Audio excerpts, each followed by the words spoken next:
नमस्कार, hot topic में आपका स्वागत है। मैं हूं अखिलेश शर्मा।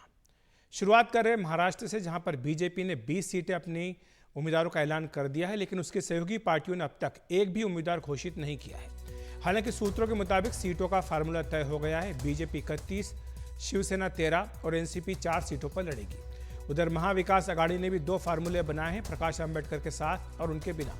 इस बीच सूत्रों के हवाले से एक बड़ी खबर आ रही है। एमएनएस के अध्यक्ष राज ठाकरे मुंबई से दिल्ली के लिए रवाना हो गए हैं। बताया जा रहा है कि वो यहां पर बीजेपी के वरिष्ठ नेता और गृह मंत्री अमित शाह से मुलाकात कर सकते हैं। इस बीच उप मुख्यमंत्री देवेंद्र फडणवीस और बीजेपी के प्रदेश अध्यक्ष चंद्रशेखर बावनकुले भी दिल्ली में ही हैं।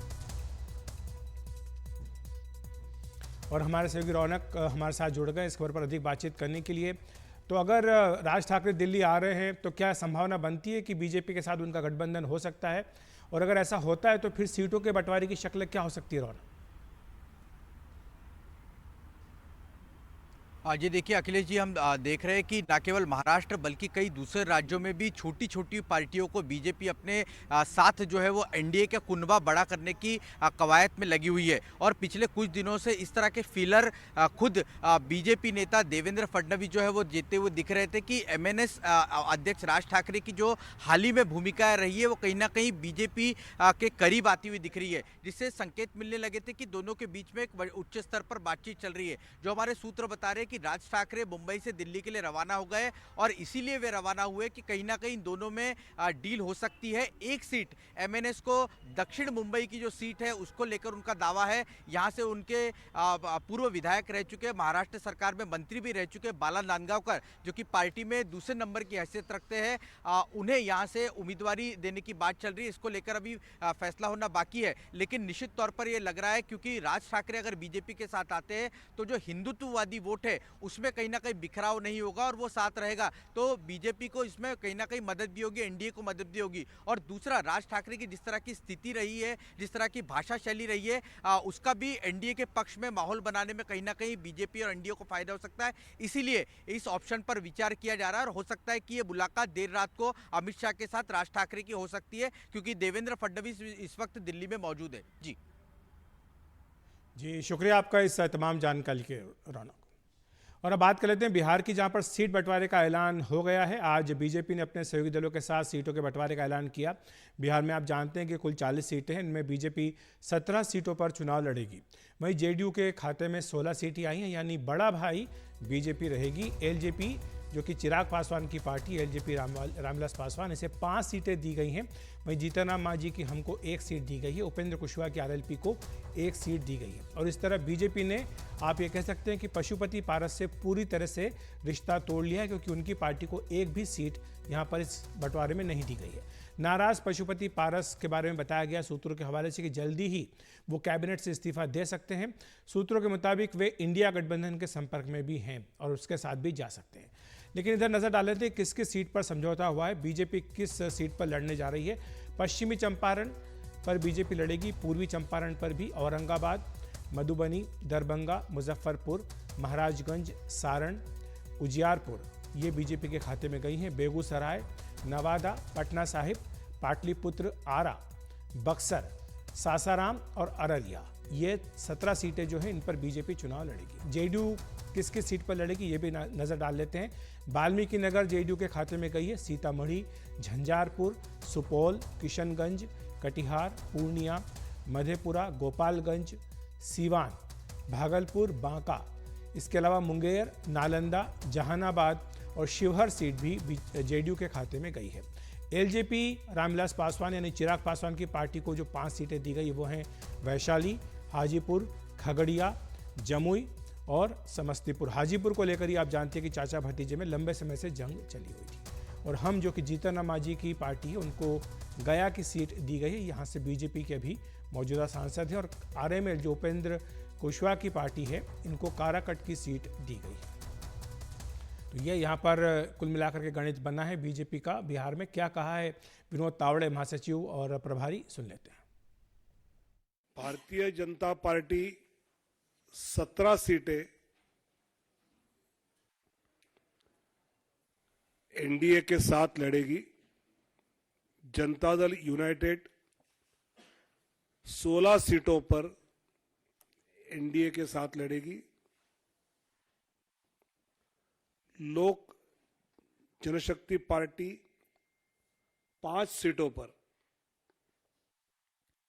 हिंदुस्तानी अवाम मोर्चा 1 सीट पर और राष्ट्रीय लोक मोर्चा 1 सीट पर, ऐसे सीटों का बंटवारा हमने आपस में कर लिया है। पिछली बार 2019 में हम 3 दल थे, जनता दल यूनाइटेड थी, भारतीय जनता पार्टी थी और हम लोग थे उस वक्त।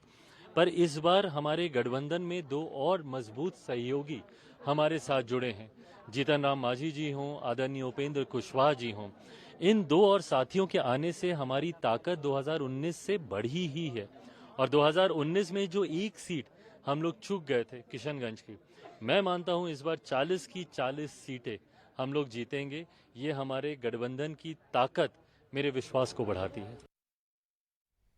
और हमारे वरिष्ठ सहयोगी मनीष कुमार हमारे साथ जुड़ गए इस खबर पर अधिक बातचीत करने के लिए। मनीष, ये जो समझौता हुआ है, सबसे पहले आपने इसकी रिपोर्ट दी थी कि किसके खाते में कितनी सीटें जाएगी, आज कौन कौन सी सीट पर कौन लड़ेगा इसका भी ऐलान हो गया है। आपसे यही समझना चाहेंगे कि ये जो समझौता हुआ इसमें कौन हारा है, कौन जीता है, किसका पलड़ा भारी रहा और किसको जो है लगता है कि नुकसान उठाना पड़ा है। देखिए, इसमें अगर आप कहेंगे गेनर अगर कोई है तो वो है बीजेपी, जो एक बार 1996 से, जब से उनका उस समय की समता पार्टी और बाद में जनता दल यूनाइटेड से तालमेल था, उसके बाद पहली बार लोकसभा चुनाव में वो बड़े भाई की भूमिका में है। 2009 तक अगर आपको याद हो तो उस समय जनता दल यूनाइटेड 25 सीटों पर लड़ती थी और बीजेपी 15 सीटों पर। वहाँ से आज 17 और 16 का फॉर्मूला हो गया। दूसरी बात यह है कि इसके अलावा अगर कोई और अगर इसमें गेनर अगर है तो वो चिराग पासवान है। ना केवल चिराग पासवान, जिनकी पार्टी को तोड़ा गया, और आप भी जानते हैं कि उनकी पार्टी को उस समय नीतीश कुमार और बीजेपी दोनों ने मिलकर उनके चाचा को इस बात का प्रश्रय दिया कि आप चिराग पासवान को मजा चखाएं, और उनकी पार्टी के सभी 5 सांसद उनके चाचा के नेतृत्व में गए थे। हालांकि बाद में जब बीजेपी को इस बात का एहसास हुआ कि असल में जो पासवान वोट है उस पर चिराग पासवान का ही प्रभाव है, तो उन्होंने अपनी गलती सुधारा और बाई इलेक्शन में उनको ज़्यादा तरजीह दी गई। लेकिन चिराग पासवान ना केवल 5 सीट पाने में कामयाब रहे, बल्कि बीजेपी के ऊपर यह दबाव भी डाला कि उनके चाचा के साथ ना कोई तालमेल किया जाए, ना ही कोई उनको भविष्य के लिए कोई राज्यसभा या राज्यपाल का आश्वासन दिया जाए।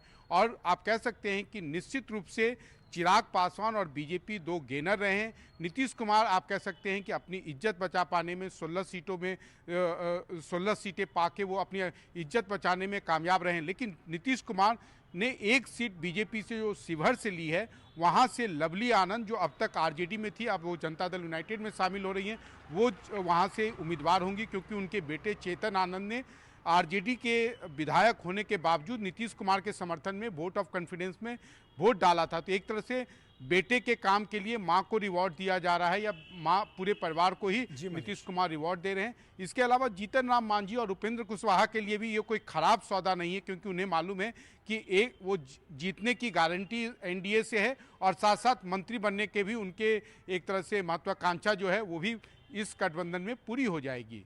अखिलेश, तो पशुपति पारस को इसमें यह माना जा सकता है कि सबसे ज़्यादा नुकसान हुआ है। शुक्रिया मनीष आपका इस तमाम जानकारी के लिए।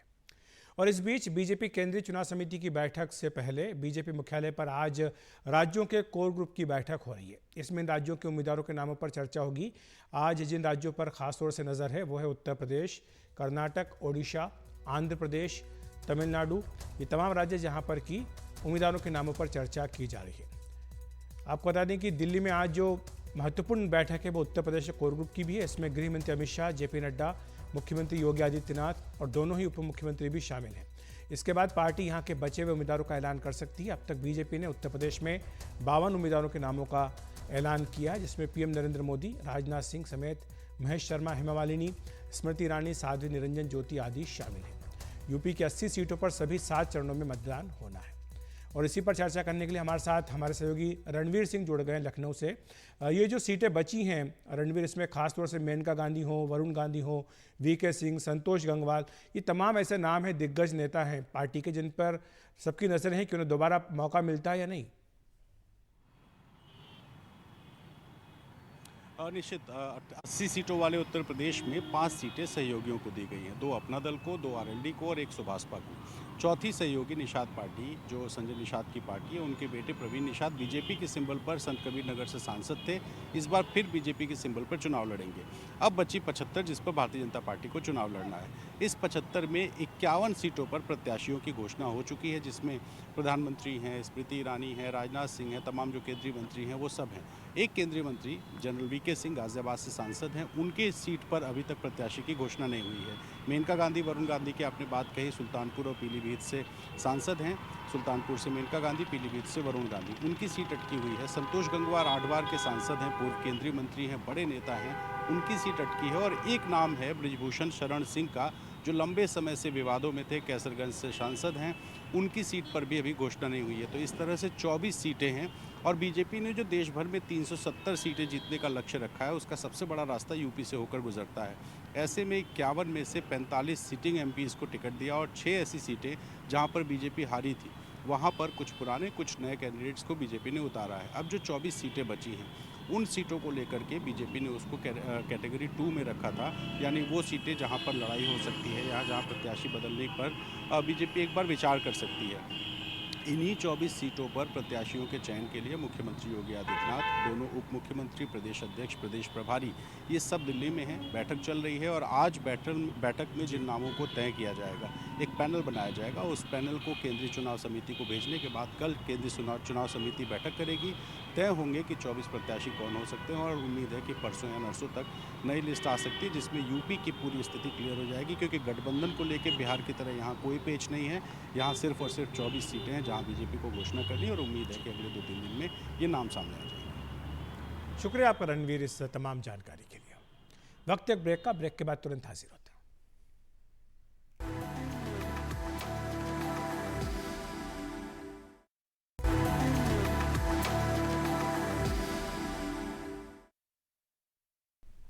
कांग्रेस के उम्मीदवारों के चयन के लिए भी केंद्रीय चुनाव समिति की बैठक होने वाली है। इसमें तेलंगाना, मध्य प्रदेश, उत्तर प्रदेश जैसे कई राज्यों के उम्मीदवारों के नामों को अंतिम रूप देने के साथ ही घोषणा पत्र पर भी चर्चा की जाएगी। इस बीच खबरें हैं कि मध्य प्रदेश में कई बड़े नेताओं को चुनाव लड़ने को कहा गया है।